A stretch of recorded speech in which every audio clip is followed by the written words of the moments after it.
నేను కాంగ్రెస్ పార్టీకి నేను చేసే విజ్ఞప్తి ఒకటే, హిందీలో సామెత ఉంది, నాచినాయే ఆంగం తేడా అని. అంటే నాకు డాన్స్ రాకపోతే కింద ఏదో నేల బాగాలేదు, అంత ఒడిదుడుకులు ఉన్నాయని, ముఖం బాగాలేదు అద్దం బాల కొట్టుకున్నట్టు. గ్రామ సభల్లో ప్రజలు అడుగుతున్న ప్రశ్నలకు మీ దగ్గర సమాధానాలు ఉన్నాయా? ప్రజలు ఏమడుగుతున్నారు?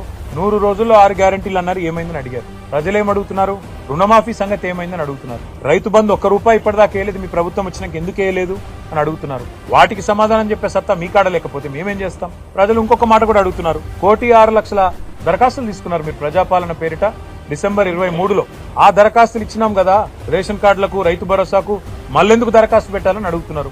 ఎవరు తప్పిది? ఆ దరఖాస్తులు ఎక్కడ పోయినాయి? ప్రభుత్వం దగ్గర సమాచారం లేదు. అందుకే ఇవాళ మీరు రాష్ట్ర ప్రభుత్వం అనేది ఏమంటే, మీరు పరిపాలనలో నిమగ్నం ఉన్నారు. మీరు ఇతరత్ర కార్యక్రమాలు బంద్ పెట్టి ప్రజలకు మేలు చేసే కార్యక్రమాలు, గ్యారంటీల అమలు, వాటి మీద మీరు దృష్టి పెడితే ఈ నిరసనలు మీకు తప్పుతాయి. లేకపోతే మాత్రం ఇవాళ ఎక్కడన్నా ఒక్క టీఆర్ఎస్ నాయకుడు పాల్గొన్న దాఖలాలు మీకు చూపెడతారా?